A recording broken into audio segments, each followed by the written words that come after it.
This meeting is being recorded.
Gonzalo, cuando quieras, ya están todos conectados. Buenísimo.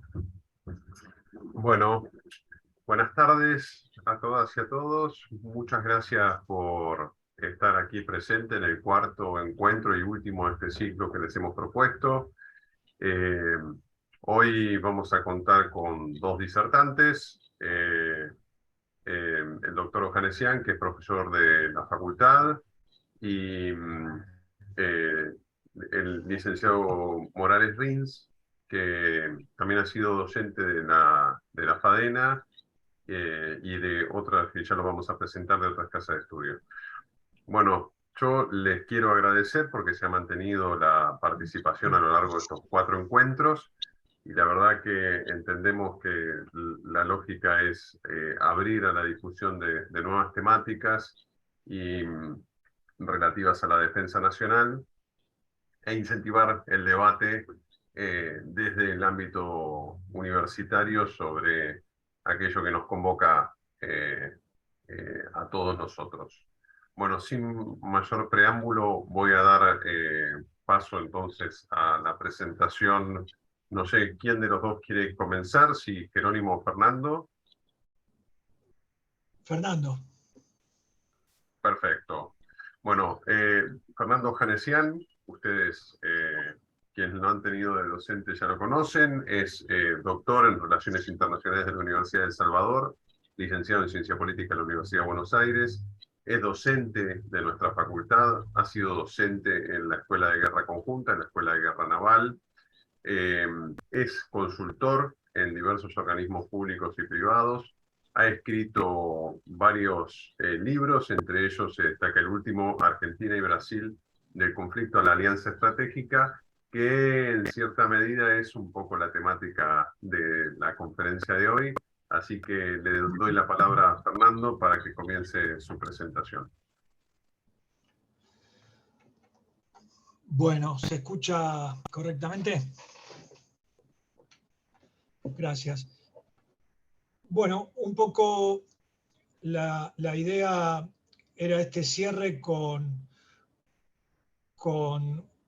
pensar la geopolítica sudamericana.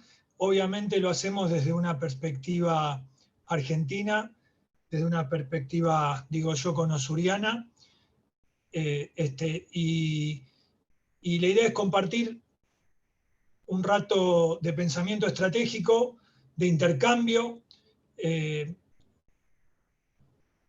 ya que la región está bastante movida y tenemos siempre los grandes desafíos estructurales por delante. Yo lo que voy a hacer para ordenarme en tiempo es compartir en lo posible una presentación, y después quedo atento a la charla primero de Jerónimo y después de las preguntas. Voy con compartir, a ver qué pasa.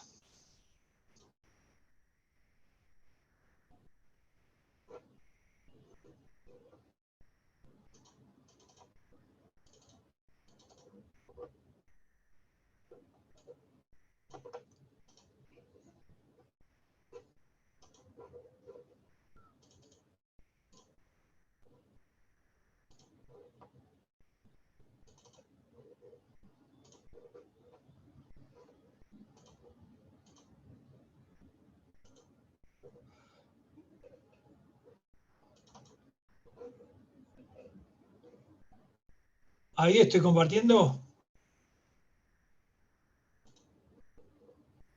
No, se ve todo negro.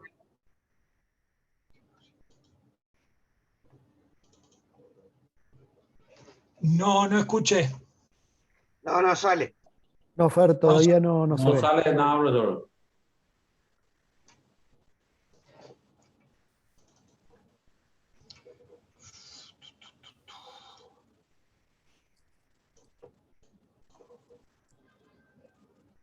Momento.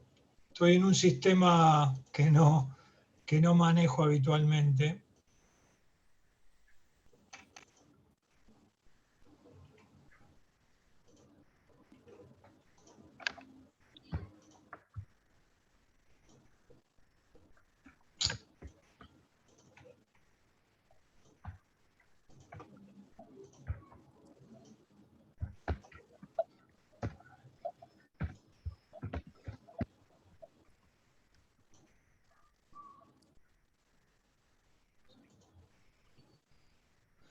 Bueno, por ahí desisto entonces.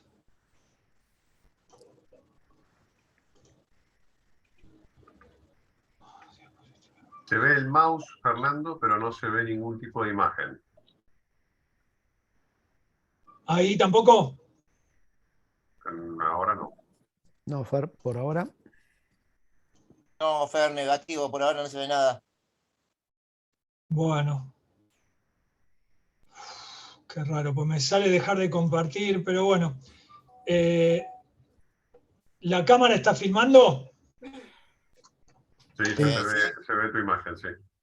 Bueno, vamos a iniciar la charla de todas maneras. Algunas preguntas que nos interrogan y nos llaman a reflexionar desde inicio del siglo XXI. Pero, es menester Fernando, por ahí habría que dejar de compartir pantalla, pues nosotros lo que tenemos es una imagen negra y tu voz. Ok, pongo dejar de compartir pantalla. Eso, sí.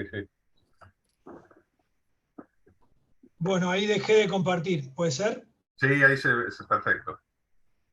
Bueno, entonces decía que desde el inicio del siglo XXI estamos convocados a recuperar el análisis geopolítico. Decimos esto porque nos encontramos ante fenómenos geopolíticos asociados a distintas cuestiones como ser luchas interétnicas, valoración de los espacios y los recursos. Fenómenos como la crisis financiera lo que hace es exacerbar incertidumbres preexistentes. Estoy hablando de incertidumbres políticas y económicas preexistentes. Parece que el rasgo fundamental de los años que corren, ya desde el inicio del siglo XXI, nos parecía que la incertidumbre es la cuestión que prevalece. La incertidumbre en el sentido que nadie puede saber a ciencia cierta qué iba a pasar con la Unión Europea y su crisis, qué iba a pasar con la China, con Rusia, qué iba a pasar con la gran potencia hegemónica que pasaba de un mundo unipolar a uno en transición, qué va a ser de la vida del BRIC, qué va a pasar con el G20, qué va a ser de las crisis de alimentos, qué va a ser del mundo de la energía, del cambio climático, es decir, todas incertidumbres que se presentan como desafíos a la región, al país y al mundo. Por otro lado, cabe interrogarse si la realidad internacional es la de la competencia y autoayuda o la de la posibilidad de permitirse regímenes internacionales y cooperación. Es una pregunta retórica que desde ya tiene las dos respuestas a mano, cada uno puede enfatizar la que lo deje mejor.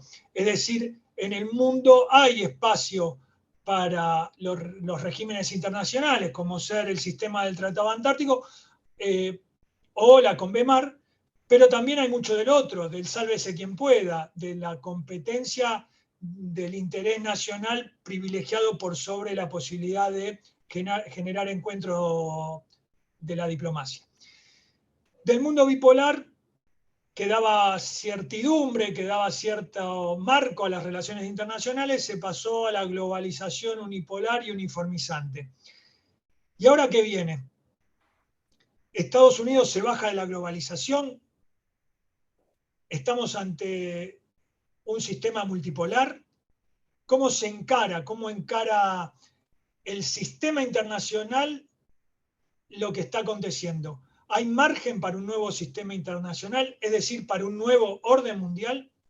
Esas son algunas de las preguntas que son válidas para nuestro país, para la región y para el mundo. Algunas cuestiones de interés que también nos continúan interrogando es preguntarnos si seguirá la fragmentación de los estados. Si la multipolaridad que parece estar cada vez más presente hace que peligre la gobernanza. Es decir, lo que muchos vemos como algo positivo, que es la mayor cantidad de polos de poder que empiezan a competir y a darle opciones estratégicas a países como el nuestro, a su vez hacen que peligre el orden. Entonces eso es algo a atender. La globalización versus la identidad cultural era otra cuestión que nos suele interrogar y que es de mucho interés, porque son fuerzas en tensión. La crisis global versus la globalización, a medida que la crisis, y digo crisis económica financiera como fue la del 2008, 2009, o como puede ser la crisis actual post crisis de Ucrania, digamos, donde las soluciones a veces están a la orden del día en el sentido de búsquedas nacionales, individuales, y no de bloque o en el marco de Naciones Unidas, que no he nombrado hasta ahora. El Estado-nación también a veces se siente tensionado por los regionalismos étnico-culturales, y ese es un tema también a atender. Y por el contrario, los bloques, las macrorregiones, ¿qué hacen con los estados? ¿Los potencian o los fragmentan? Porque muchas veces puede ser que megaciudades lleven adelante la cuestión de la integración en bloques, pero dejen relegada tras de sí a las partes del país o de la región que históricamente estuvieron relegadas. Entonces, no necesariamente el mejor funcionamiento de un bloque hace que al interior de un país específico todas sus regiones queden armonizadas o se sumen a las virtudes de esa integración. Esa es una cuestión también de interés. Nos preguntamos sobre cuáles son los factores de poder de un Estado y de una sociedad, cuál es el impacto de los nuevos temas y actores de la agenda sobre el sistema internacional, es decir, qué pasa con el narcotráfico, con las ONGs, con el terrorismo, con los paraísos fiscales, con los ciberactivistas, con las migraciones masivas, con el cambio climático, los globalifóbicos, todas cuestiones de la agenda internacional que los países y las regiones se ven obligados a, de una u otra manera, con mayor o menor énfasis, a enfrentarse a esos desafíos. ¿Ha comenzado una carrera nuclear que devendrá en catástrofe? Es otra pregunta que se abre, sobre todo, por ejemplo, cuando ya hay un primer país que se ha salido del Tratado de No Proliferación hasta ahora. Los países con poder nuclear que tenían poder nuclear no habían firmado nunca el compromiso del Tratado de No Proliferación. Pero Corea del Norte abre la alerta en ese sentido porque es el primer país firmante que se baja del mismo. Entonces, más allá de los que nunca se habían sumado, se abre la opción a que un país que sí se había comprometido se salga del sistema. Argentina, en este marco de preguntas que estamos abriendo, necesita de una visión geopolítica para la Argentina y la región para reflexionar sobre el porvenir nacional. Me parece que a modo de introducción y antes de pasar al marco internacional que también influye sobre nuestra región, son las preguntas que quería plantear. En el sentido del marco internacional, me parece que es necesario tenerlo de referencia porque nuestra región es históricamente una región que es receptora de las tensiones, es receptora de las grandes tendencias que ocurren en el sistema internacional. Entonces, como marco general, a mí me gusta entender que pasamos del orden bipolar a la hegemonía unipolar estadounidense, la hegemonía unipolar esa que tuvo un momento clintoniano, un momento bushista, donde con matices lo que primó era lo que se denominó como el consenso de Washington en un inicio, y después, digamos, la estrategia neoconservadora de un mundo realmente donde no importaba tanto Naciones Unidas, donde no importaba tanto las estructuras de gobernanza global y donde Estados Unidos iba a ser una potencia tal que ningún país iba a atrever a desafiarlo. Ahora, eso quedó en el pasado por los propios límites que Estados Unidos demostró, por ejemplo, en Irak, por ejemplo, en Afganistán, y por ejemplo, Bush perdiendo las elecciones y el Partido Republicano en manos de lo que era el cambio, un presidente negro y demócrata. Entonces, me parece que de ahí se abren los interrogantes respecto de cómo seguía el mundo, que era crecientemente multipolar, y si se abría un liderazgo compartido por parte de Estados Unidos, que estaba dispuesto a dar batalla en ese sentido, pese a que se hacía eco de la pérdida de poder relativo, y los liderazgos desafiantes que empezaban a aparecer cada vez con más fuerza, sobre todo en países como China, Rusia, y después países que desafiaban alguna esfera específica, ya sea la económica, la comercial, la militar, la propia Unión Europea, Irán y otros países. Entonces, para pasar en limpio tenemos un declive relativo de las potencias tradicionales, Estados Unidos, Unión Europea, que tienen que empezar a pensar mucho qué parte del globo van a privilegiar, ya no pueden estar en todos lados al mismo tiempo, tienen que hacerse eco de que el mundo está más hostil para ellos, de que hay otras potencias que le están, digamos, desafiando en distintas áreas, y la emergencia o reemergencia de potencias asiáticas. En ese sentido, dijimos China, Rusia, pero podemos hablar de India, de Irán, también podemos hablar de Pakistán, de Turquía, ¿por qué no de Brasil? Entonces, el escenario estratégico aparece con una cantidad de actores que, a mi entender, y esto claramente es discutible, son alternativos al histórico poder estadounidense y europeo para nuestra región. Son alternativos en función de que se te abren posibilidades de financiamiento, se te abren posibilidades de negocios, de armamento y de otras cuestiones. Está entonces el retorno de Asia como principal factor de cambio geopolítico y la pérdida de poder en términos relativos de las potencias tradicionales, me parece que marca mucho este mundo que se parece a un mundo cada vez más multipolar. Ahora bien, la otra preocupación es que ese multipolarismo no necesariamente es un mundo multilateral. Es decir, puede ser multipolar, pero no necesariamente multilateral. ¿Qué quiero decir con esto? Que puede no haber espacio para la diplomacia y los acuerdos diplomáticos. Entonces se hace un mundo donde no hay reglas eficientes, valores convergentes, y la inestabilidad puede estar a la vuelta de la esquina, como de hecho lo estamos viendo actualmente. Por otro lado, tenemos actores no estatales que van ganando más presencia, actores no estatales que van ganando en poder de influencia y que complejizan las dimensiones del juego geopolítico global. A eso agréguenle lo que veníamos hablando, la problemática poblacional, la problemática del cambio climático, el ciberterrorismo y otro tipo de cuestiones que hacen a la agenda global.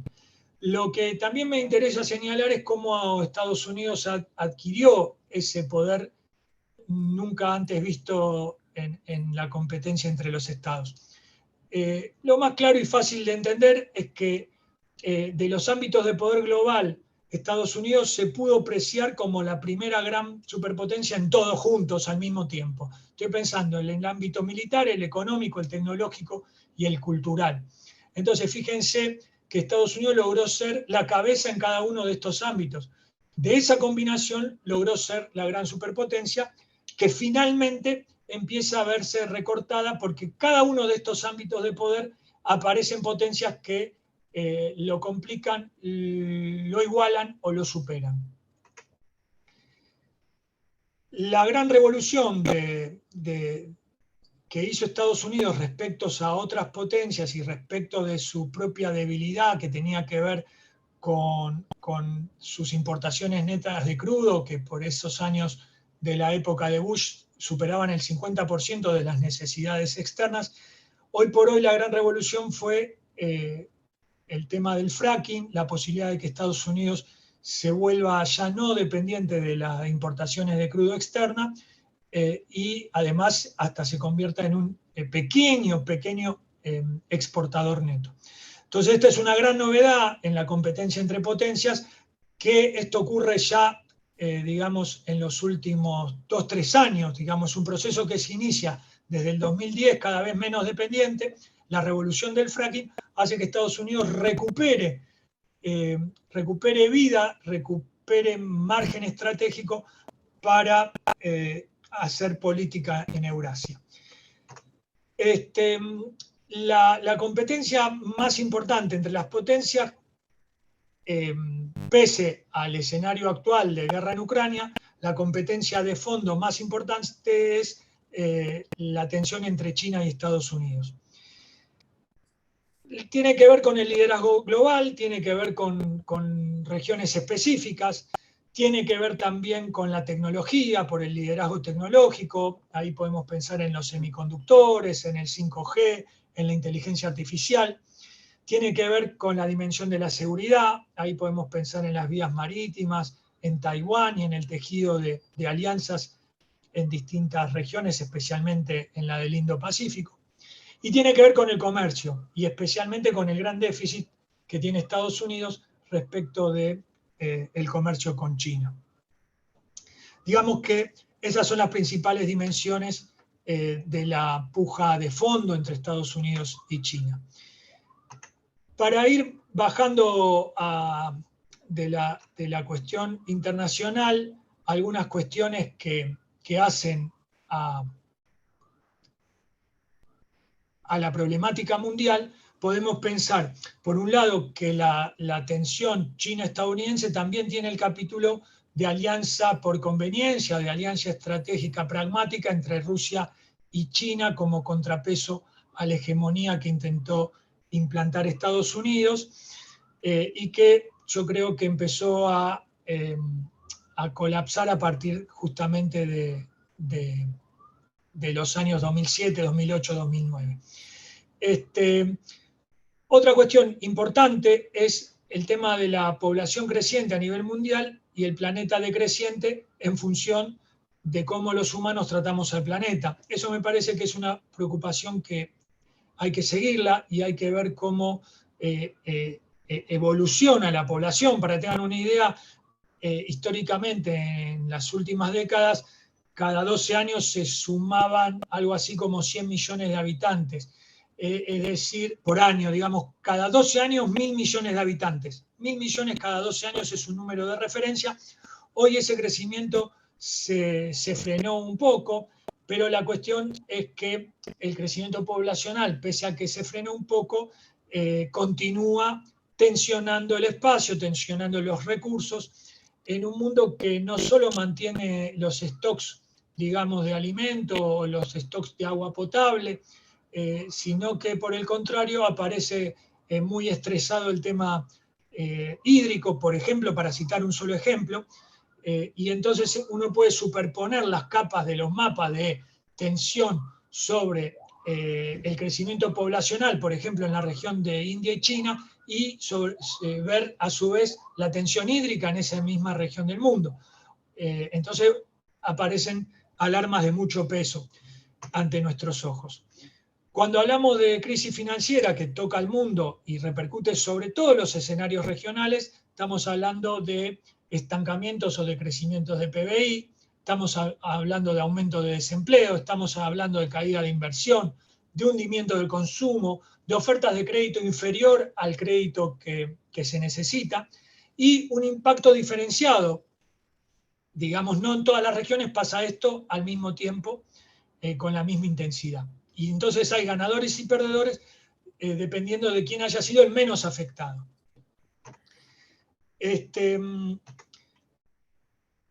Ya que hice la pregunta de motores de poder y del desarrollo de los países, me gustaría cerrarlo un poco porque lo hice como pregunta. Yo creo que los motores del poder y del desarrollo actualmente tienen que ver, claro está, con el poder económico y financiero, con el manejo de los recursos naturales, especialmente con los recursos críticos, la cuestión de la inducción cultural o la primacía del soft power, para decirlo de otra manera, el desarrollo de infraestructura y tecnología, la superioridad militar y el manejo de las comunicaciones y el ciberespacio. Me parece que en esas cuestiones, en esas 6 cuestiones claves, tenemos la clave de por dónde pasa la puja entre las potencias y por dónde debería estar el norte estratégico para nuestra región sudamericana o para nuestro país, individualmente hablando. Entonces, bueno, ya algunas tendencias del mundo marcamos, agregaría a la tensión entre Estados Unidos y China, hablaría también de la falta de liderazgos entre las potencias tradicionales, el tema de la manipulación de la información, lo que genera una guerra de desinformación también me parece que hay que enfatizarlo, porque todo esto nos da el marco de referencia para la región.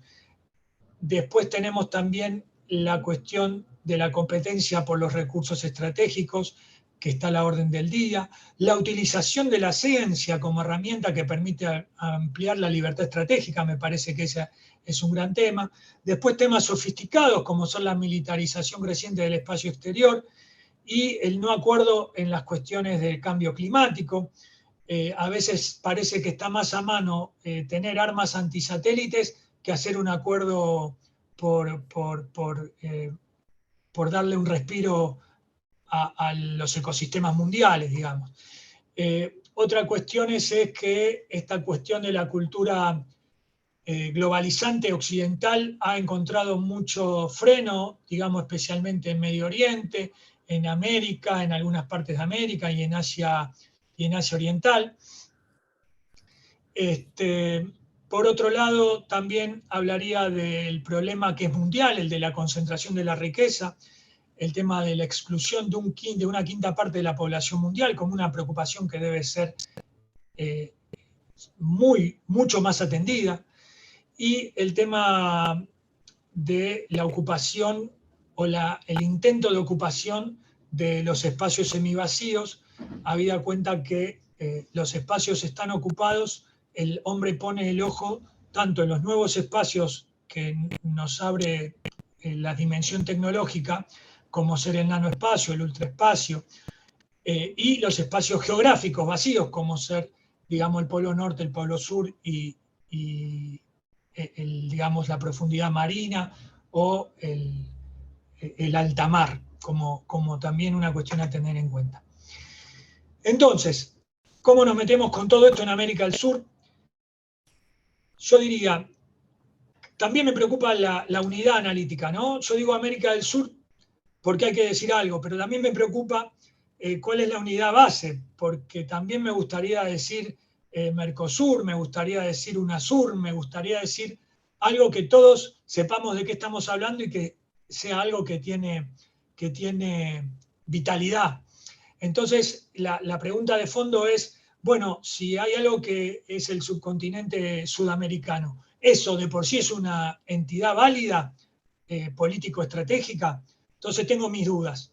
Pero lo cierto es que, bueno, si tomamos como área de referencia América del Sur, pienso yo que en este multipolarismo existe una oportunidad para América del Sur, existe una oportunidad para que América del Sur, en el caso de unirse estratégicamente y profundamente, pueda ser una voz, una especie de polo de poder en ese mundo multipolar. La pregunta es si hay una vocación integracionista y, en todo caso, ¿quiénes la tienen? Eso es un poco la mirada inicial, ¿no? Yo diría que las cuestiones de interés respecto de este tema, insistiría con el trabajar la cuestión de la agenda de intereses comunes, de intereses complementarios. Y estoy pensando en intereses estratégicos. Si la región no tiene en claro cuáles son sus intereses estratégicos compartidos, no hay amalgama posible, no hay punto de inicio.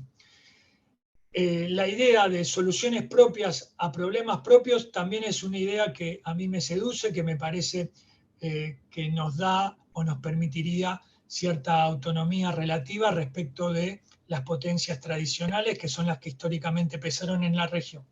Entonces eso también me parece entrar en una especie de adultez para compararla con la vida del hombre, ¿no? Soluciones propias a problemas propios. Y todo esto que estoy diciendo, si hay una agenda de intereses comunes, si hay vocación integracionista, seguramente repercutiría en una arquitectura institucional. Insisto, llámese Mercosur, UNASUR o lo que venga por delante. Se ha pretendido, y me parece que es un camino importante, lograr la búsqueda de una identidad sudamericana en materia de defensa. Entonces eso también me parece que es uno de los pilares de una integración que busque serlo más allá de lo obvio que muchas veces es solamente la dimensión comercial. Lo que tengo en mente como ideal es una integración estratégica profunda. Cuando pensamos en una integración estratégica profunda, insisto, no es meramente un área de libre comercio, sino que tiene que ver con la posibilidad de una integración, una armonización, digamos, económica, con las relaciones exteriores armonizadas, con la cuestión de la identidad en materia de defensa y la posibilidad de atender zonas de paz común y la defensa de esa zona de paz de manera también común. Entonces me parece que eso es lo que debería trabajarse a la hora de pensar la unidad estratégica de nuestros países. Pero la realidad difiere bastante de lo que estoy expresando. En la realidad persisten conflictos interestatales en la región, aunque no son de gravedad. Existe una fragmentación en el último tiempo, ya no es el inicio del siglo XXI donde se miraba el UNASUR como si fuese la plasmación de esto que yo dije anteriormente.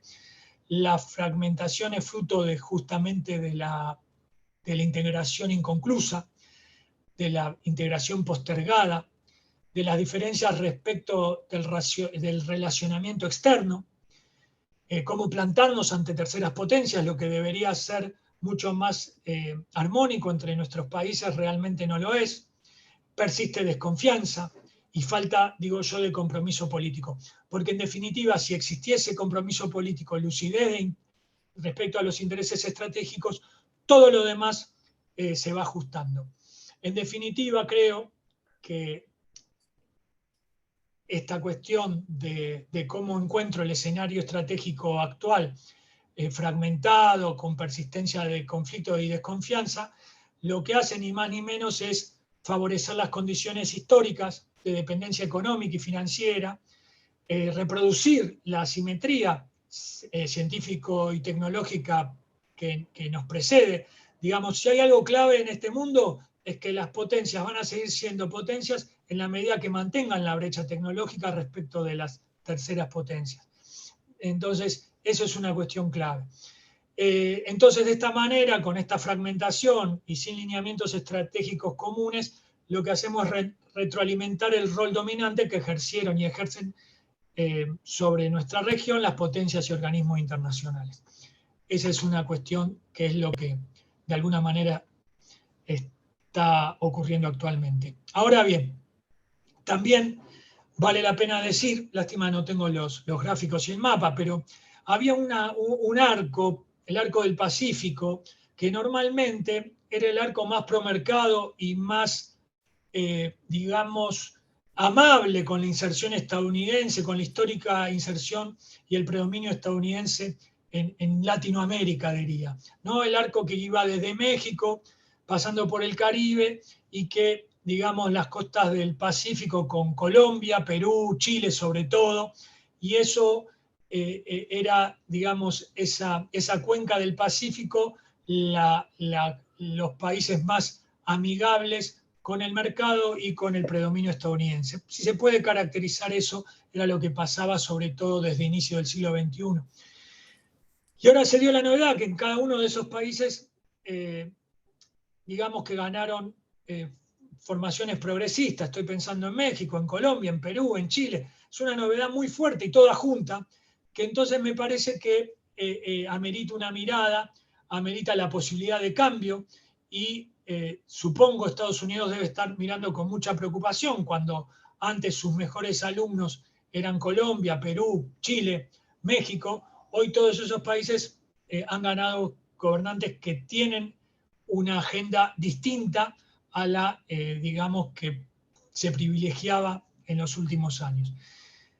Por otro lado, esto quiere decir y no quiere decir mucho. ¿Por qué? Porque en realidad la integración que yo pretendo es una integración que va más allá del color político. En realidad, cuando pensamos en intereses estratégicos, estos deberían superar, digamos, la alternancia de color político. No obstante, la experiencia concreta de nuestra región muestra que la familiaridad política repercute en la posibilidad de generar acuerdos y pretender llevar eso a una especie de integración. La mala noticia es que justamente por eso la integración queda después a mitad de camino. Entonces, bueno, es como una especie de trabajo muy fino, de capas. Hay una historia rica en intentos de asociación, en intentos de búsquedas de integración en Latinoamérica por un lado, en Sudamérica por otro. Insisto, la unidad, la verdad que nos confunde porque podemos pensar el Mercosur como una entidad de integración, sobre todo comercial, pero que se puede vestir de otras pretensiones. Podemos pensar el fracasado UNASUR si se puede, digamos, de alguna manera redimir y tener un formato por ahí menos pretencioso y sí con una agenda estratégica dura. Digamos, eso es lo que tengo en mente. Otras cuestiones. A la hora de pensar la integración no es algo que hay que pensar en un discurso lindo, en un discurso bonito y en un escritorio y aplaudir y sellar un papel donde nos estamos integrando. La integración necesita de un marco físico, de una integración física, de una visión integral de la infraestructura. Necesita de planificación estratégica que identifique ejes rectores, armonizar política entre los estados, fortalecer la capacidad de los estados en los planes y regulaciones. Necesita, obviamente, valorizar la dimensión ambiental y social de los proyectos. Hoy no se puede hacer cualquier cosa en cualquier lugar en pos de una integración de infraestructura sin evaluar con mucho cuidado el tema de la dimensión ambiental. Optimizar el uso del financiamiento. Justamente si hay algo que tiene a favor la visión integral de la infraestructura es que el recurso siempre escaso para nuestra región, que es el del financiamiento, se debe o puede ser optimizado a partir de una visión integral. Y desarrollar, obviamente, planes de acción y de seguimiento de esa cuestión de infraestructura. Esto, de nuevo, estoy hablando de la infraestructura, digamos, en vías férreas, en vías terrestres, férreas o rodovías, en los, digamos, llamados ejes ruteros, en la cuestión del transporte multimodal, donde hay un puerto tiene que llegar un ferrocarril o una ruta y eso conectar con una vía navegable priorizada. Tiene que haber puertos ágiles, zona de intercambio de mercaderías multimodales, regímenes normativos ágiles. Entonces es toda una cuestión, digamos, en sí misma respecto de la integración como tal, pero también para el desarrollo y la mejor inserción de nuestros países en el comercio internacional y en el comercio regional, claro está. Algunas cuestiones que no puedo dejar de atender para ir terminando. Me parece que algunas cuestiones estructurales que hacen a la problemática de nuestra región tiene que ver con que hay sociedades periféricas, desiguales y no inclusivas. Es algo que no podemos mirar para el costado, no podemos dejar de enfatizar. En el plano social, los problemas tienen que ver con la marginación, con la pobreza y especialmente con la mala distribución de la riqueza, que continúan siendo notas distintivas de nuestra región, más que en cualquier otro lugar en el mundo. Solo a modo de ejemplo, podemos decir que América Latina y el Caribe es la región más desigual del mundo, no así la más pobre. 8 sobre un total de 10 países lideran el ranking de desigualdad global, pertenecen a nuestro ámbito geográfico. Eso me parece que es algo que nos tiene que hacer perder el sueño. Y la otra cuestión tiene que ver con la territorialidad, la estatalidad y los dilemas de soberanía. Estoy hablando de la subocupación de una gran porción de la masa territorial del interior continental sudamericano. Y eso ofrece ventajas de penetración para actores de origen extrarregionales. Para que tengan una idea, tenemos una extensión de aproximadamente 18 millones de kilómetros cuadrados con una desigual distribución de la población y con escasa población, o sea, es un problema doble. Nuestra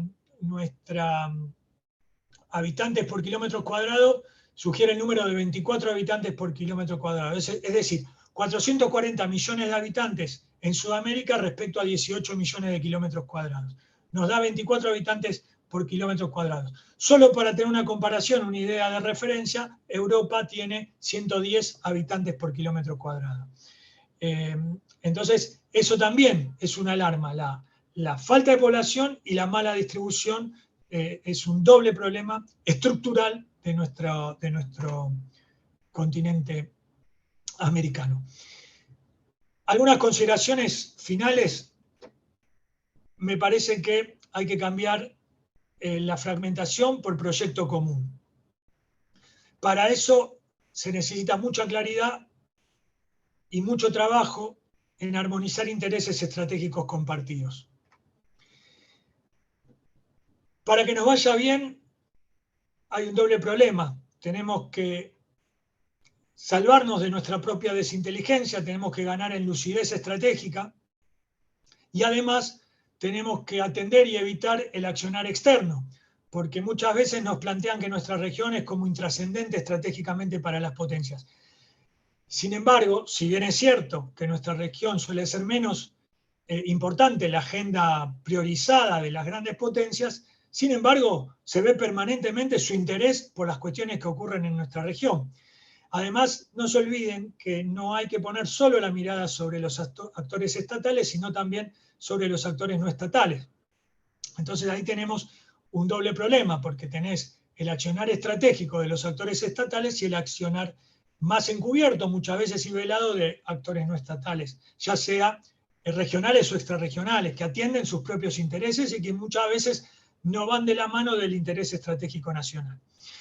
El tema es, como ya dije, con la cuestión de la tecnología y los motores del desarrollo presente y futuro, que el Estado necesita capacidades más complejas para atender los desafíos que tenemos por delante. Y eso es inversión en ciencia y tecnología, convencimiento y políticas de Estado.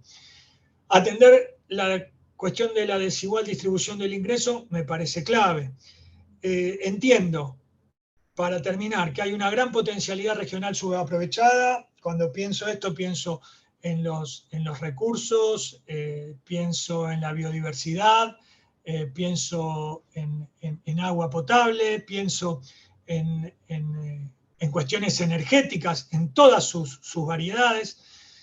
Pienso que hay un mundo en transición, un mundo crecientemente contaminado, con dificultades, y donde nuestro espacio y nuestra zona de paz y nuestros recursos son parte de la solución a ese mundo.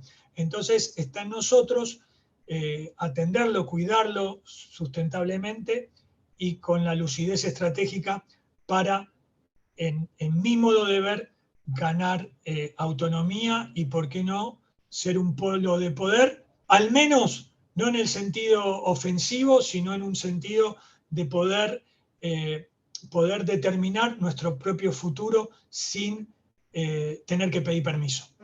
esa es un poco mi mirada.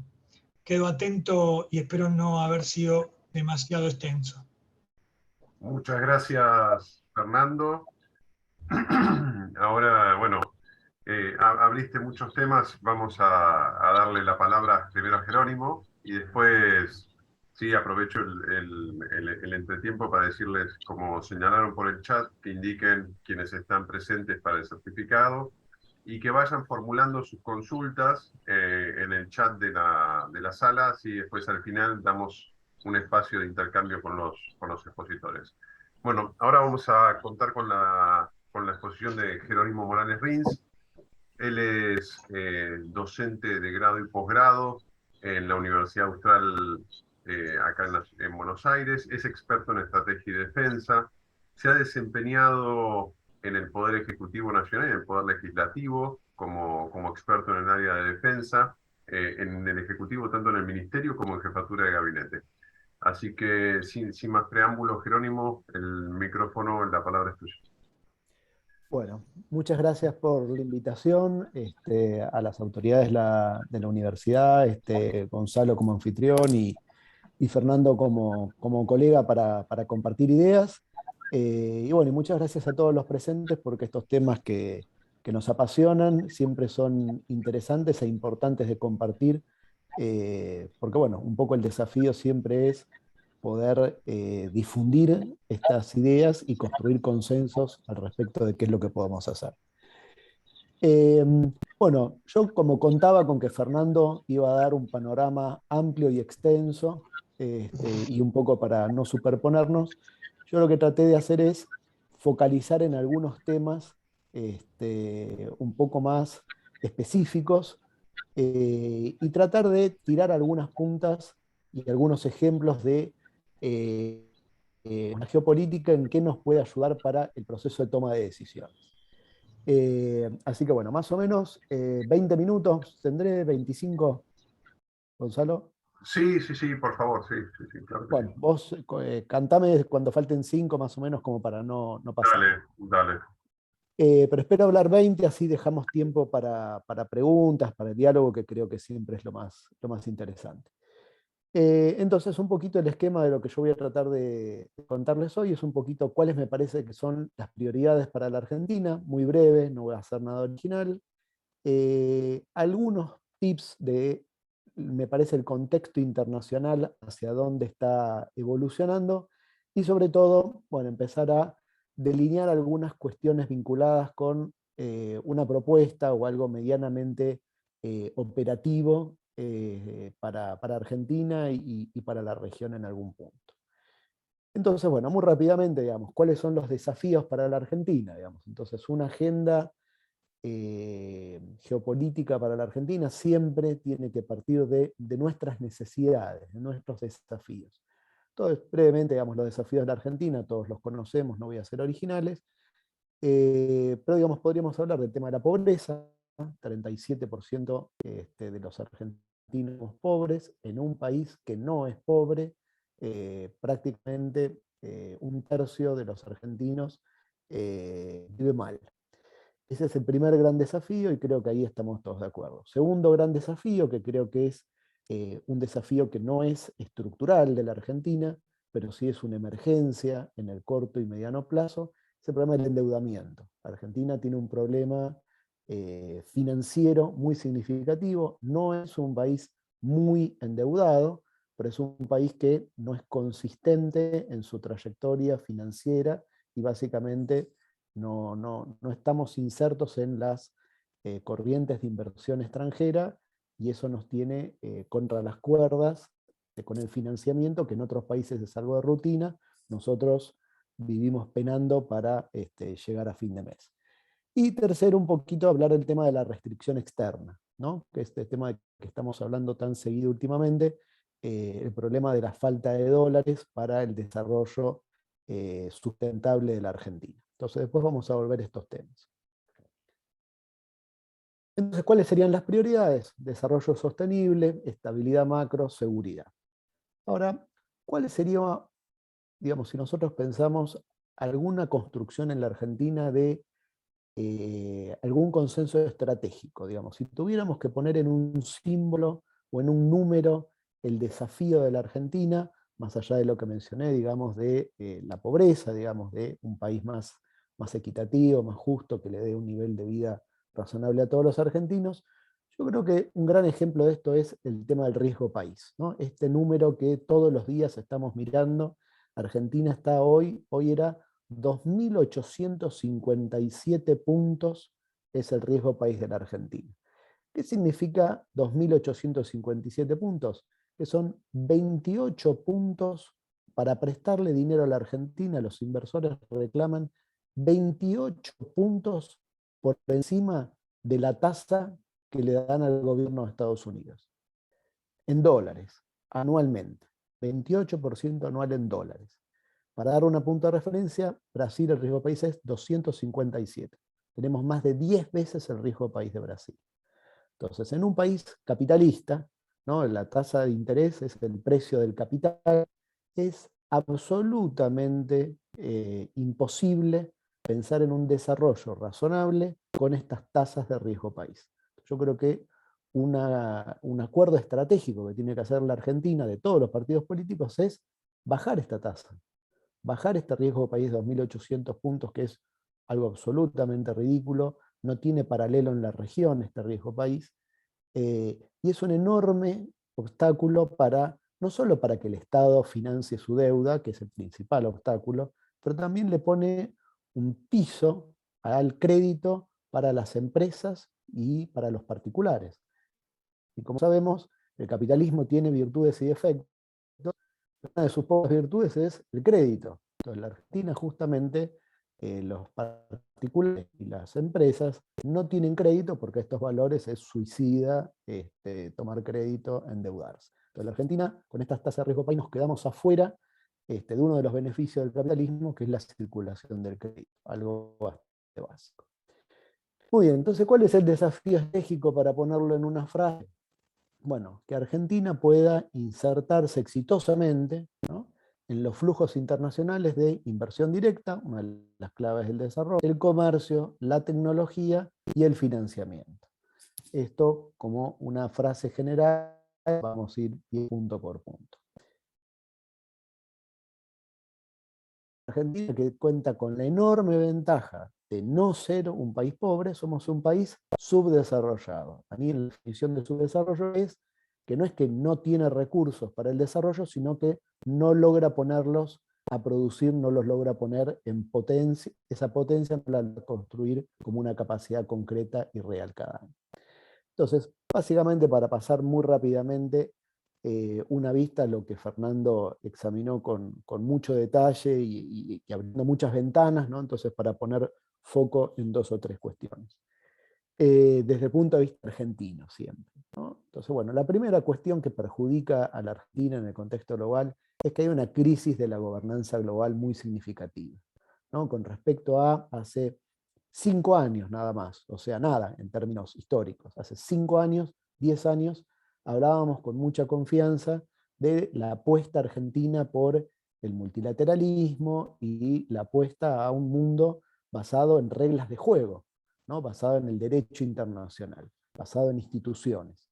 Y Argentina apostó y fue un constructor de este orden internacional, construyendo consensos en Sudamérica, Latinoamérica, y contribuyendo a estos contextos globales. Bueno, esta apuesta que ha hecho la Argentina claramente, digamos, se está deteriorando. El mundo apuesta cada vez más se está fragmentando en distintas organizaciones o esquemas competitivos de alianzas, por lo menos políticos claramente. Segundo punto, hay un aumento muy significativo de la conflictividad en la cual el factor militar pasa a ser un factor determinante, a un nivel que hace 8 meses era absolutamente impensable. O sea, hoy tenemos a los principales líderes de las grandes potencias hablando del factor nuclear nuevamente, algo que hace un año estaba absolutamente ausente del debate como una cuestión concreta por parte de ninguna de las potencias. Hoy no solamente se habla de el factor militar, el uso, las presiones militares y el uso concreto del armamento, sino inclusive un tabú histórico de los últimos 40 años de las relaciones internacionales. El factor nuclear empieza a aparecer en las voces de los principales dirigentes políticos, y esto, una vez más, es algo que no favorece a la Argentina, que ha apostado a que esta lógica no era la que iba a prevalecer en el mundo, y nos desafía significativamente en nuestro lugar en el mundo y nuestro esquema de integración internacional. Bueno, en el Sistema de Orden, Fernando lo contó largo y concreto, digamos, nosotros apostábamos por un mundo basado en el derecho internacional, que es el mundo que nos conviene a nosotros. Nosotros no apostamos a factores de poder en el uso de las relaciones internacionales, apostábamos al mundo del derecho. Bueno, este mundo, entonces lo primero es tomar nota de que esto está cambiando fuertemente. Occidente particularmente, pero no solamente Occidente, está en una apuesta clara y concreta a otro tipo de lógica de relacionamiento. Entonces, si uno ve como un indicador claro el gasto militar global, más o menos desde hace 5 años, todos los años se gasta más en presupuestos de defensa, cada uno de los países gastan más, y algunos países notablemente más. Y todas las estadísticas todavía no registran el salto que va a pegar este año los presupuestos de defensa en Europa, Estados Unidos, Japón, Alemania y China, cada uno de los cuales ha adelantado públicamente que va a aumentar su gasto militar significativamente. 2 países muy significativos, solamente para mencionar, Alemania y Japón, 2 países que en los últimos 70 años habían apostado a fuerzas de autodefensa, en el caso de Japón inclusive con una limitación constitucional.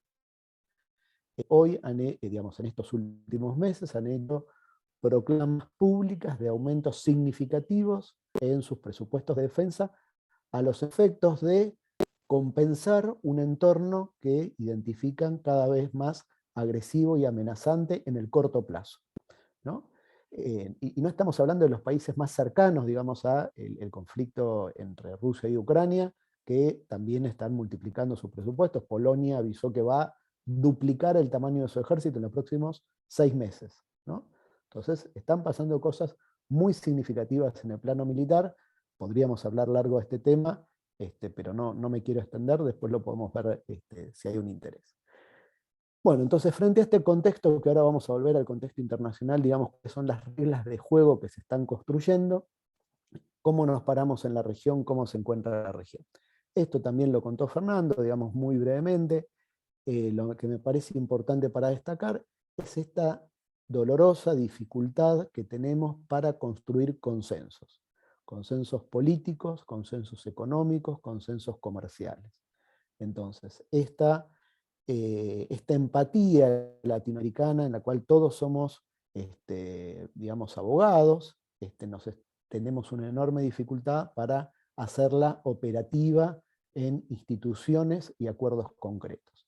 El símbolo más significativo de esto es UNASUR, ¿no? UNASUR era una institución, en lo personal, que tenía una gran expectativa, digamos, que llenaba un vacío significativo, que nació con un gran impulso político, particularmente de Brasil, pero no solo de Brasil, y se nos ha diluido en el tiempo, sin poder construir ni una institucionalidad alternativa a UNASUR, ni referenciar a UNASUR en términos concretos. La conflictividad en la región también, con algunas cuestiones puntuales significativas, ha resurgido. Bueno, ahora, digamos, sobre todo lo que era más significativo, la tensión entre Colombia y Venezuela, con el cambio de gobierno en Colombia, ha disminuido significativamente, pero digamos, con respecto a esta, la zona de paz latinoamericana, como contó Fernando, digamos, el problema de violencia en la región sigue presente, no entre estados, pero en la región sigue significativamente presente, y frente a los problemas comunes que tenemos, es muy difícil identificar cuál es la institucionalidad desde dónde encararla.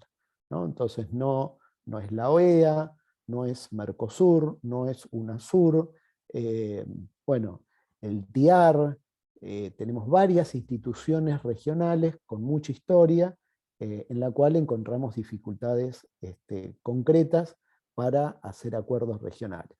Y las instituciones alternativas, digamos, no sé, Prosur, el Acuerdo Transpacífico, etcétera, etcétera, del Grupo de Lima, digamos, es muy difícil encontrar una iniciativa regional que haya cuajado, que se sostenga y en la cual podamos construir consensos políticos, económicos, o inclusive comerciales, ¿no? Tampoco, ni siquiera hemos logrado avanzar en integraciones comerciales concretas. Entonces, frente a la región que no logra construir consensos, y entonces vemos a la mayoría de los países de la región negociando acuerdos de comercio, que es lo más visible, con actores extrarregionales, en distintos formatos, con distintas prioridades, con distintos discursos, pero cada uno está buscando la salida por su lado, y esto sin duda es un retroceso, y no está claro que este proceso se pueda detener. En este sentido, creo que el contexto internacional en alguna medida nos determina, digamos, la mayoría de los países de la región o todos los países de la región somos países tomadores de reglas de juego, ¿no? Sudamérica claramente no es una región que ni se haya construido como un polo de poder, ni pueda generar reglas de juego ni siquiera para su propia región. Entonces me parece muy importante identificar cuáles son las reglas de juego en la región en la cual nos referenciábamos históricamente, por lo menos. Entonces, Occidente. Siempre decíamos, bueno, Argentina es un país occidental. Ok, ¿en qué está Occidente? Bueno, Occidente está claramente en una lógica de la guerra. Si uno ve los discursos de los principales referentes, la lógica de eso es una guerra de conflicto armado, conflicto abierto.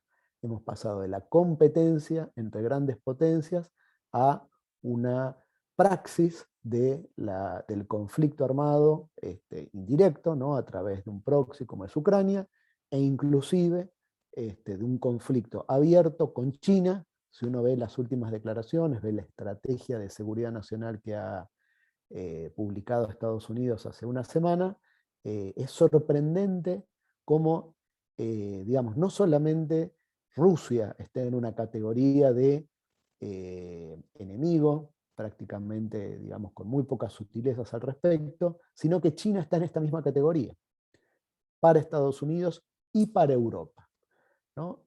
Hace 5 años, digamos, cuando todavía, digamos, estaba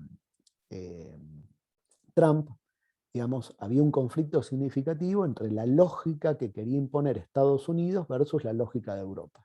Entonces Estados Unidos tenía un discurso confrontativo, y claramente Europa estaba en otra lógica, una lógica mucho más de armonía, de negociación, de búsqueda de intereses comunes, intereses comerciales, etcétera, etcétera.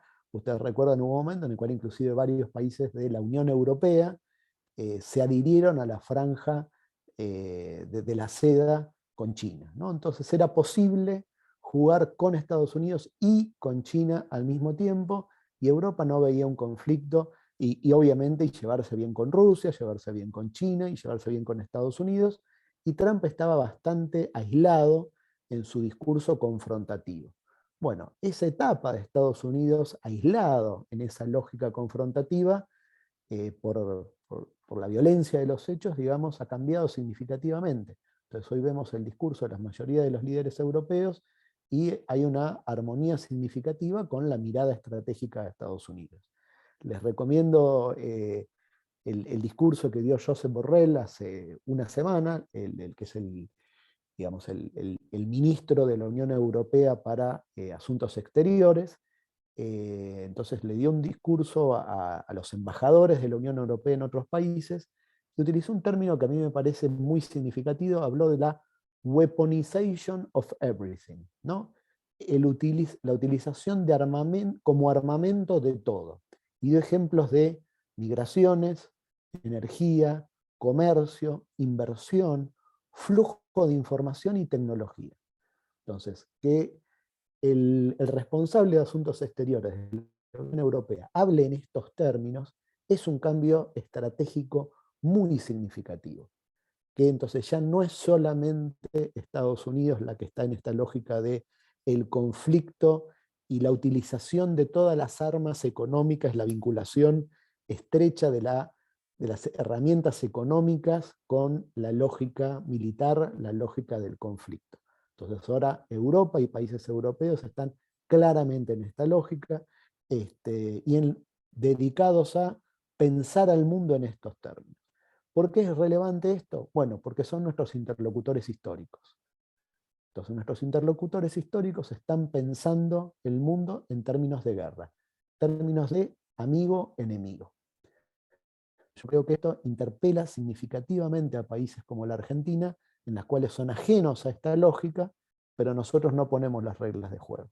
Entonces, esto lo quería plantear como uno de los desafíos significativos frente a este marco de referencia que están incorporando nuestros aliados históricos, los países en los cuales nos referenciamos en términos políticos y culturales a lo largo de la historia. Bueno, ¿cómo nos vamos a parar frente a esto? Tercer factor que me parece muy importante, digamos, Fernando mencionó varios para hacer hincapié en algunas cuestiones, es el tema tecnológico. Por abajo de estos factores clásicos, digamos, de poder y de las relaciones internacionales, como es el armamento, los tanques, los aviones, los drones, etc., vemos un conflicto para el manejo de un factor de poder de creciente importancia en todos los países, que es la tecnología. Entonces también vemos cómo Estados Unidos, en una forma pionera y marcando la agenda, pero Europa cada vez más en posiciones armónicas con esta mirada a Estados Unidos, ve en la tecnología un campo de conflicto con otros países. Entonces vemos la legislación que sacó Estados Unidos con respecto al tema de la producción de chips. Les recomiendo que la miren, tiene muchas páginas, pero es muy interesante. Entonces, donde básicamente Estados Unidos, sin un conflicto concreto con China, más allá de tensiones que uno pueda referenciar, ha institucionalizado un boicot activo para que China no pueda manejar una tecnología. Y lo boicotea de una forma con instrumentos que en otra época hubiéramos dicho que son parte de una agresión. Entonces, por ejemplo, en el extremo, digamos, o sea, no solo dificulta el acceso de China a tecnologías, a comercio, a inversiones, a información, a patentes, sino que incluso le prohíbe a los ciudadanos norteamericanos trabajar en empresas chinas. Lo cual, en los términos históricos de Estados Unidos, de la libertad de negocios y la libertad de contratar, es cruzar una línea amarilla muy significativa. Entonces, y esto insisto, sin un conflicto abierto con China. Entonces, bueno, es esto que ya lo plantea Borrell, digamos, Estados Unidos lo viene planteando en sus estrategias de seguridad, en la cual hay una vinculación directa entre el control de tecnologías, la seguridad económica y la seguridad nacional. Entonces se militariza, digamos, las tecnologías sensitivas que además se amplían significativamente. Y en el marco de acuerdos internacionales, como lo mencionaba Fernando, había la tecnología nuclear, las armas de destrucción masiva, se las consideraba tecnologías sensitivas y había acuerdos internacionales para, digamos, regular el acceso a esa tecnología. Hoy el ámbito de las tecnologías sensitivas se ha extendido muy significativamente e inclusive afectando a países que, digamos, que están adentro de los acuerdos, porque China no ha violado ningún acuerdo significativo, podríamos decir que Rusia sí, pero China no lo ha violado y sin embargo está recibiendo sanciones muy significativas, muy atípicas para tiempos de paz, y todo indica que la Unión Europea de alguna forma se va a plegar. Y en esta lógica de la guerra es previsible que, que estas reglas de juego se busque que permeen a otros países, ¿no? Esto me parece que es un punto del cambio que está ocurriendo a nivel internacional, o por lo menos las reglas de juego que está tratando de imponer los países occidentales, que son significativas para nosotros como marco de referencia. Entonces, el manejo de estas tecnologías, digamos, les atribuyen tal poder de impacto sobre la realidad económica, política y militar de las grandes potencias que lo ha llevado a redefinir el interés nacional, ¿no? Históricamente el interés nacional se vinculaba a la soberanía exclusivamente con el territorio. Hoy la definición de interés nacional abarca el manejo de tecnologías sensitivas en un amplio abanico, con herramientas de intromisión, introducción y control mucho más afuera de las fronteras.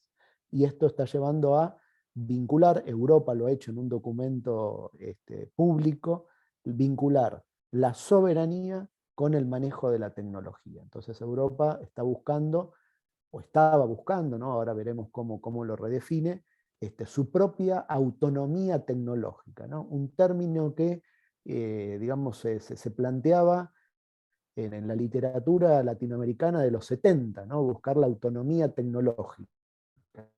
Bueno, hoy esto lo plantea la Unión Europea, y lo plantea modelo Unión Europea, o sea, detrás del planteo hay un programa, miles de millones de euros, políticas concretas, incentivos, reglas de juego, estándares, etc.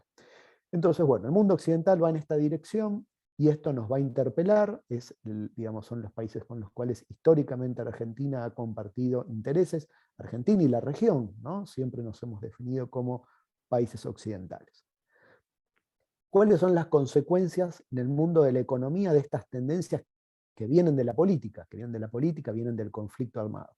Bueno, una fragmentación de la globalización, ¿no? Este mundo que imaginábamos nos parece hace 1 millón de años, hace 5 años, 10 años, en el cual la globalización todavía era considerado un proceso, si no homogéneo, pero sí por lo menos sí hegemónico, en el sentido de que todos los países, o la gran mayoría de los países, tendíamos a, digamos, aunar nuestras relaciones comerciales. Hoy está en un proceso de crisis claramente, y con una tendencia significativa a la fragmentación de la globalización en términos económicos. Probablemente, esto es una discusión, lo planteo más como una pregunta, en términos de construcción al viejo estilo de áreas de influencia, ¿no? O sea, cada potencia o cada bloque empieza a definir y establecer sus reglas de juego, y esas reglas de juego, bueno, uno tiene, vista en términos de estándares, estos estándares uno tiene que terminar eligiendo si juega de un lado o juega del otro, ¿no? La tecnología 5G, la tecnología de telecomunicaciones, es el campo más notorio donde esto es visible, pero no el único, y esto afecta a cómo se empiezan a vincular inclusive las grandes multinacionales, las reglas de juego. Entonces, ¿cuál es la consecuencia económica de esta fragmentación que viene desde la política? Lo que se llama el friendshoring, ¿no? O sea, que las cadenas de valor globales, que antes se guiaban única y exclusivamente por la lógica de la eficiencia, el beneficio económico, hoy empiezan a ser reestructuradas y repensadas en términos de amigo-enemigo, ¿no? Entonces, se busca, cada país, cada potencia trata de que sus principales proveedores sean afines políticamente, ¿no? No solamente buscar el menor costo, sino tratar de encontrar países con los cuales, esto está explicitado así, compartir valores y prioridades políticas, ¿no? Esto es un cambio estructural y muy significativo de las relaciones económicas internacionales. Esto está empezando a ocurrir, tenemos que ver en qué medida se concreta, ver los números, porque obviamente hay tendencias contrapuestas, ¿no? La eficacia y la eficiencia en el capitalismo es una tendencia muy fuerte, entonces hay que poner mucho poder político para romper estas cadenas de valor globales, pero esto es un cambio muy significativo que hay que seguir. Entonces, hasta el día de hoy, el 70% del comercio mundial es entre estados, el comercio es con arancel cero, ¿no? La mitad de los acuerdos de libre comercio ya empiezan a ir más allá del arancel cero, inclusive lo que se llama acuerdos profundos de comercio, donde van hacia una armonización institucional, armonización de reglas de juego, estandarizaciones de procedimientos institucionales. Así eso va, digamos, una parte significativa del mundo con esta mentalidad, digamos, de construir acuerdos de libre comercio.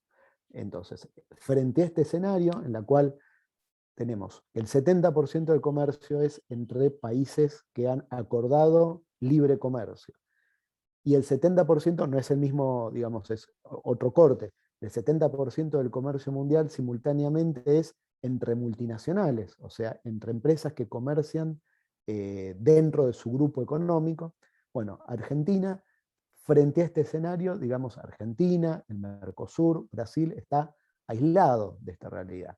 O sea, Argentina no ha implementado ningún acuerdo de libre comercio, inclusive el Mercosur, que estaba planteado como la eliminación de aduanas y que se suponía que iba a irse profundizando con el tiempo, hace 20 años que no hemos logrado terminar de eliminar las trabas internas al comercio del Mercosur, y todavía hay sectores que no forman parte de la libertad de comercio adentro del Mercosur, y el Mercosur no ha avanzado en acuerdos de libre comercio, en alianzas comerciales con ningún otro bloque o país recientemente. Esto lo hemos visto en la discusión en las últimas 2 reuniones del Mercosur, ha generado una gran tensión sobre la cual después voy a volver. Bueno, entonces, brevemente, digamos, y simplemente a modo de rápido pase de vista, tenemos un mundo en un cambio que atraviesa cambios militares, políticos, económicos y tecnológicos muy significativos. Entonces esto en primer lugar nos desafía como intelectuales, digamos, con qué visión plantarnos frente a estos cambios tan rápidos y significativos. Entonces acá Keynes planteaba que cuando cambian los hechos, lo importante es ser capaz de cambiar las ideas, ¿no? Entonces, cambiando significativamente el contexto internacional, las lógicas de las relaciones entre estados, frente a estos cambios tan rápidos, que son sorprendentes inclusive para los que los seguimos de cerca. Bueno, ¿cómo vamos a cambiar nuestras estrategias para adaptarnos a estos cambios, ¿no? Creo que es un desafío significativo, particularmente para la Argentina, en la cual nos cuesta mucho construir consensos para enfrentar casi cualquier cosa. O sea, podemos hacer buenos diagnósticos, pero nos cuesta mucho construir consensos para los cambios políticos. Entonces, frente a esto, y ya que en el día en el que estamos, una frase de Perón que siempre me parecía muy buena, decía Perón, el que no tenga cabeza para prever va a tener que tener espalda para aguantar. Entonces me parece que este es uno de los desafíos que en un día como hoy tenemos que tener muy en cuenta. Si no logramos prever los cambios y adaptarnos exitosamente, lo único que nos va a quedar es tener espalda para aguantar. Entonces, a modo de propuesta, estoy bien de tiempo, ¿no? Unos 10 minutos me quedan. Y si podríamos ir redondeando más que nada, porque después subimos el video a YouTube y si no nos queda larguísimo. Dale. Bueno, entonces, más o menos, digamos, por dónde me parece que hay. Bueno, creo que es clave el tema de construir consensos internos, identificar estos cambios tan violentos y significativos que describió Fernando en extenso, y yo marqué algunas puntas más puntuales. Ser capaces de identificar las nuevas reglas de juego, y ser capaces de adaptarnos a eso. Entonces, frente a esto me parece clave el tema de definir alianzas, ¿no? Uno de los problemas, en mi opinión, significativos que tiene la Argentina es que tiene conflictos significativos, digamos, podríamos hablar del tema territorial, la ocupación de territorio argentino por parte de una potencia extrarregional, y un largo etcétera de nuestras limitaciones, nuestras capacidades para ejercer soberanía sobre territorios propios. Y si uno nos preguntamos, bueno, frente a estos problemas, frente a estos desafíos, Argentina, ¿con qué países está aliado para enfrentarlos? Entonces, ¿quiénes son nuestros aliados militares? Si yo les pregunto a ustedes, ¿quién es nuestro aliado militar? ¿Quiénes son nuestros aliados económicos? ¿Quiénes son nuestros aliados tecnológicos? Bueno, son todas preguntas cuya respuesta por lo menos no es clara, y me parece que en este sentido, hoy vemos la consolidación a una enorme velocidad de la OTAN como una alianza militar, económica y tecnológica. Ok, no vamos a formar parte de la OTAN. Ok, ¿dónde vamos a jugar? Entonces, ¿el Mercosur es el espacio de referencia? ¿Brasil es nuestro aliado estratégico? Bueno, tenemos que encarar esa relación de una forma muy significativa, gobierne quien gobierne. Entonces, Bolsonaro, ok, Bolsonaro sí, Bolsonaro no, Brasil. Si vamos a apostar por Brasil, tendremos que apostar por Brasil, gobierne quien gobierne. Y acá dejo una pregunta, digamos, para el futuro cercano de la Argentina en términos de decisiones estratégicas. Lula, digamos, suponemos que va a ganar Lula la próxima elección, veremos. Lula ha planteado en la campaña que si llega a la presidencia, en los primeros 6 meses de la presidencia, va a cerrar el acuerdo con la Unión Europea. Argentina, frente a ese escenario, ¿qué va a hacer? ¿Vamos a un acuerdo de libre comercio con la Unión Europea? Bueno, para pensarlo. Entonces, como propuesta, adaptarnos proactivamente al cambio, creo que es un gran debe de la Argentina, tenemos mucho para trabajar, la decisión tiene mucho que ver con cuestiones políticas, pero no solo políticas. Entonces, para bajarlo a 3 sectores muy rápidamente, tenemos el tema de lo tan hablado y tan mencionado en los últimos tiempos de la restricción externa, ¿no? La falta de dólares para el modelo de desarrollo argentino. Entonces tenemos que impulsar las exportaciones, tenemos un mercado interno chico, etcétera, etcétera, etcétera. Perfecto. ¿Qué sectores podrían impulsar las exportaciones significativas? No estamos hablando de crecer al 5%, al 10%, sino crecer significativamente, ir hacia un modelo en el cual las exportaciones traccionen el desarrollo, generen una cantidad y volumen de dólares para estar tranquilos y no condicionen la política económica como es hoy, y la política financiera y de endeudamiento, etcétera, etcétera. Entonces, rápidamente, para darle algunos números y no estar solo en categorías un poco abstractas, nosotros tenemos el 2021, exportamos en total 78.000 millones de dólares, ¿no? El sector más importante, sector sojero, 23.000 millones de dólares. Siguiente, sector maicero. Entonces, entre los 12 principales sectores, tenemos sectores con cierto nivel de elaboración, sector automotriz y el sector siderúrgico y farmacéutico. Todos los demás sectores diríamos que son sectores con bajo o ningún nivel de elaboración. Entonces, esto es el problema histórico de la Argentina de exportar con bajo nivel de elaboración. Muy bien, ¿qué podríamos hacer en este sentido? ¿Qué podríamos hacer y qué estamos haciendo? ¿No?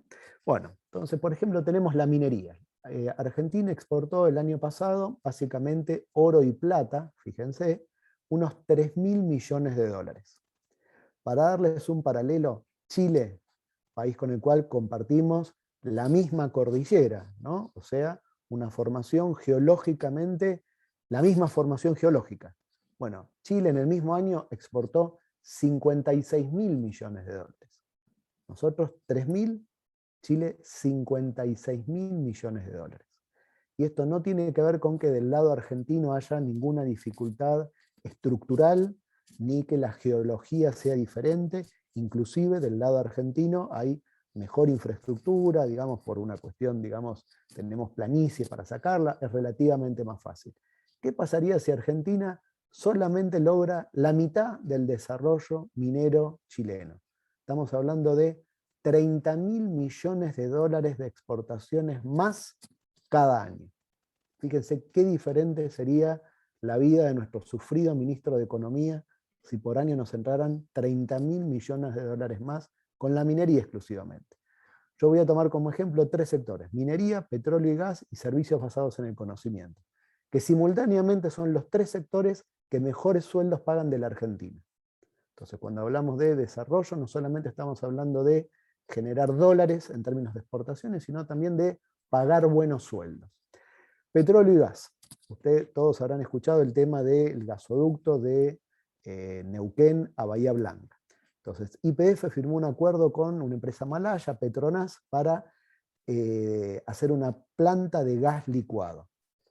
Si esa, digamos, firmó el acuerdo, no estamos hablando de una potencialidad, el acuerdo está firmado, los malayos van a invertir 10.000 millones de dólares como mínimo y hasta 40.000 millones de dólares para hacer esa planta e infraestructura relacionada. Cuando esa planta esté funcionando a full, Argentina va a exportar mínimo 27.000 millones de dólares de gas por año. Entonces, si sumamos a lo que hablamos del sector minero, estamos hablando de 30.000 millones de dólares en el sector minero, 30.000 millones de dólares en gas, en escenarios conservadores. Entre los dos sectores ya estamos en 60.000 millones de dólares más por año, solamente de exportaciones, no estamos hablando de su efecto interno. A eso podemos sumar el petróleo. Entonces, el Instituto del Petróleo Argentino hizo un estudio con respecto a, vieron que se hicieron las licitaciones de petróleo offshore en Argentina, que serían formaciones geológicas comparables con el litoral brasilero, en el cual le da una potencialidad, digamos, no tenemos los descubrimientos todavía, en un horizonte de 10 a 15 años, de aproximadamente 20.000 millones de dólares de petróleo. No estamos hablando de las industrias relacionadas, o sea, hoy la Argentina exporta 5.000 millones de dólares por año de petróleo y productos petroquímicos. Básicamente petróleo. ¿Por qué la Argentina exporta petróleo? Bueno, porque no tenemos refinerías para convertir el petróleo que hoy estamos sacando, convertirlo en nafta. La capacidad de refinamiento que tiene la Argentina, con esta mínima producción petrolera que tenemos hoy, ya está excedida. Ya nos falta una refinería para poder exportar nafta, o sea, subproductos del petróleo y no petróleo. Esto estamos hablando en el escenario de hoy, donde todos estos pozos petroleros que van a empezar a funcionar todavía no están en condiciones. Hoy la Argentina importa 1/3 de los fertilizantes derivados del gas. O sea, nosotros no industrializamos el gas ni siquiera para un producto que es de uso extensivo en la Argentina. Tenemos a Profertil, tenemos a Bunge, pero eso cubren 2/3 de las necesidades de la Argentina. 1/3 hoy lo importamos, porque no tenemos digamos, las instalaciones industriales para transformarlos en productos con mayor nivel de elaboración. Y finalmente, el sector de productos basados en el conocimiento. Acá hay distintas cosas, digamos, producción de software, etcétera, etcétera, etcétera. Argentina exportó el año pasado 6.500 millones de dólares. Si nosotros lo ponemos en el ranking, es un servicio. Si lo ponemos en el ranking de producción de bienes, es el 4º sector exportador de la Argentina, que paga excelentes salarios, alto nivel de elaboración, pura tecnología, pura propiedad intelectual. Esto no estoy hablando de cosas que podríamos hacer, estamos hablando de lo que ya hace la Argentina, lo que hizo la Argentina el año pasado. Esto con todos los incentivos además para que estos 6.500 millones de dólares probablemente son muchos más, porque tienen todos los incentivos para no declarar todas las exportaciones que hacen, etcétera, etcétera. Con esto lo que les quiero transmitir es, tenemos sectores con un enorme potencial. Acá di 3 ejemplos nada más. Podríamos transformar la Argentina con hacer, digamos, con concretar la potencialidad que tenemos en 3 sectores, y la Argentina tiene otro montón de sectores que podríamos analizar. Ahora, ¿qué necesitamos para poder concretar esto? Bueno, necesitamos un esquema de alianzas sólido y que se sostenga en el tiempo. Alianzas internacionales. Entonces, acá, una vez más, Brasil en este sentido podría ser un gran apoyo en términos de capital, tecnología y recursos humanos. Pero todos estos temas están pendientes en la agenda del Mercosur, en la agenda de Brasil. Necesitamos construir consensos sólidos para poder hacer sustentable esto en el largo plazo. Nadie hunde capital en un país que no se sabe qué va a pasar el año que viene. Y finalmente, adaptarse al cambio creo que es un enorme desafío que tenemos que pensar cómo hacerlo para un mundo que está cambiando muy rápido. Bueno, te dejo acá para dar espacio a las preguntas. Muchas gracias por su atención. Muchas gracias, Jerónimo. La verdad que han sido 2 exposiciones muy completas y que han disparado varias temáticas sobre las cuales podemos debatir. Les pediría si pueden ir enviando al chat o levantando la mano y tomando la palabra para que demos lugar a una pequeña ronda de preguntas. ¿sí? No quisiéramos extenderlo mucho más, como le decía a Jerónimo durante su intervención. Luego se nos dificulta la parte técnica de subir el video a la plataforma y todo eso. Jerónimo, una cuestión, tenés la cámara apagada, yo no sé si la podés prender para cuando hagamos ahí está, perfecto. Bueno, no sé si quieren enviarlas por el chat o quieren tomar la palabra. Queda abierto el micrófono para el intercambio con los expositores.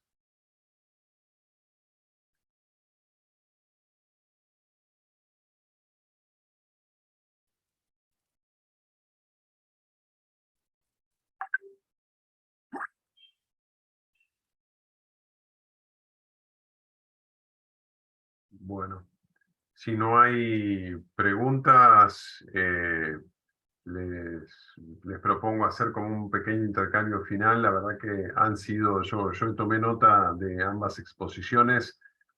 Creo que tanto en la forma en la cual fue diseñado un poco, ¿no?, el tablero del escenario contemporáneo internacional y los desafíos que presenta para nuestra región, como, digamos, los puntos que marcaba también Jerónimo específicamente para nuestro país, y en el marco específico, digo, un poco la idea también cuando conversábamos las fechas para hacer estas reuniones, manejábamos, y creo que manejábamos correctamente la idea de un balotaje en la hermana República de Brasil.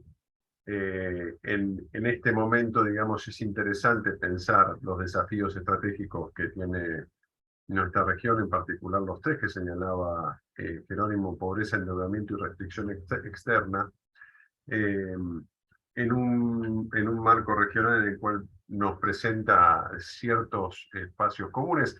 Jerónimo mencionaba la estrategia de los Estados Unidos, que se publicó el 12, si mal no recuerdo, el 12 último, y allí llama la atención, ¿no? Uno hace una breve recorrida en diagonal del documento, y la referencia respecto de la región sudamericana es sobre la cuestión ambiental que señalaba Fernando, justamente, ¿no? Y un llamado a atención por parte del gobierno de los Estados Unidos a la política respecto del Amazonas, ¿no? Digo, allí hay un área sobre el cual hay que prestar especial interés, en particular por esto que señalaba también Jerónimo en su intervención, respecto de, sin escenarios de conflicto abierto, hay conflictividades emergentes que están marcando digamos, el curso de acción a nivel global, y que marcan, digamos, la posición en la cual el espacio, ¿sí?, para hablar en términos geopolíticos, el espacio y el tiempo en el cual nosotros tenemos que insertarnos a nivel internacional. Pero bueno, no quiero tomar mucho la palabra, porque si no ya comenzaríamos un debate que terminaría muy tarde.